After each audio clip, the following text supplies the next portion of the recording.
Hi, welcome back to Wall Street Confidential. I'm Deborah Borger. I'm talking with Jim Cramer. And Jim, the word of the day is nationalization. Very scary word because of, in America, we love to be capitalists. Well, there's a lot of people, like that word. But a lot of people in realmoney.com who think it would be good. And there's been an ongoing debate in the columnist conversation about this. Now, I want to be very clear. Nationalization, when it's linked to, say, Sweden was just two banks. They nationalized them. I mean, the Swedish banks are about the size of, not even about PNC Financial. It's apples to oranges. Right. You won't want to own any stock if Citi and Wells and Bank of America are nationalized, because it's really pretty much the end of capitalism. Mm-hmm. And the people who are, it's like the same people who don't want to help the mortgage people. I mean, I think you have to recognize that there's a moment where it's not about stocks. It's about society. And when you nationalize these banks, you're going to create a world where it's just pure chaos. There will be no center. I mean, if you go back to the 1930s, you see certain patterns that occurred where the government was lurching from one way to another. We're clearly doing that.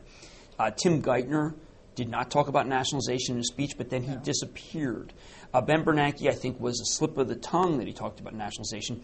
There are plans in place to not nationalize. Because they've been so inconsistent, and Geithner's been so vanished, we're losing our banks that were meant to be ring-fenced. I mean, we were going to protect Wells and J.P. Morgan because they were not ne'er-do-well banks, and then be able to split up, say, a Citigroup among private banks. We're losing that option by the day, which is why this is a very perilous time. Could we look at conservatorship? I mean, we put Fannie Mae into conservatorship. Well, that was a kind of worked. Quasi-government-sponsored enterprise. Not really a private sector, not public. Could Citigroup be nationalized? If you decided to guarantee their debt and guarantee their preferreds, I'm okay with it. That's the real worry. See, it's the preferreds. They're all owned by the insurance companies. So then you'd be taking down most of the insurance companies if you took down the preferreds. I'm presuming that nationalization gets rid of all the capital structure. I don't hear anybody who says, no, they're going to preserve the preferreds. If Tim Geithner were to come out and say, listen, we are going to take over the common stock, but we're going to keep the preferreds whole, it would cause a big rally.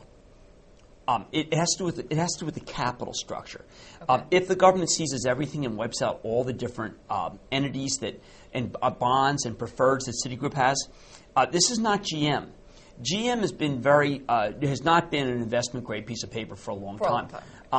Citigroup, if you wiped out all of these, you would pretty much wipe out the finance industry. And if you did that, then our life insurance wouldn't pay. Our property and casualty wouldn't pay, our annuities wouldn't pay, which is where you get social chaos.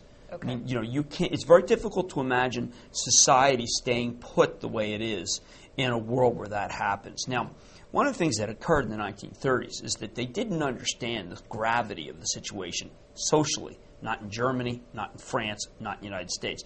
We ended up with a stable government, even though there were many attempts to be able to overthrow it in, a Huey Long kind of thing.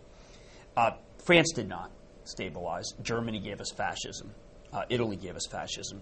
Russia gave us a severe form of communism, all in reaction to the issues we're faced with now. So I think that we have to start embracing the notion that it isn't about what the Chicago traders are talking about with the Chicago Revolution. It's about a real revolution. It's something you don't want to have. But there's a lot of people in the country that are not Citigroup customers that kind of look at this from the outside. Do you have insurance? Do you have an annuity? Do you have life insurance? Those will pay. Those will not pay. Now, I think the average American who has an annuity or has life insurance, when he hears or she hears that it doesn't pay, that is not going to produce the same reaction as we saw with the Chicago traders worried about you getting a mortgage. Is that what they have to say then to sell this idea of nationalization? Well, they don't know what to say. Obviously, they've vanished. But I do know that if they just say we're going to nationalize and people think that's the magic wand, it's going to be $7-8 trillion that the government's going to have to put in rather than doing the plan I've been sponsoring over and over again, which is to forbear $7-8 trillion, which we don't have, and a complete collapse of the financial system as we know it, which would produce massive unemployment, wipe out credit cards. There'll be no credit cards in that system. None. There'll be no credit cards. There's no credit. There would be no life insurance, there would be no property casualty insurance, and there would be no annuities because that's what's they're invested in. So that's the world that we're looking at. That's not a world of earnings per share. Okay. That's a world of deep down possible insurrection, social unrest. All right, great. Thank you, Jim. Deborah here. Stay tuned for more at thestreet.com TV.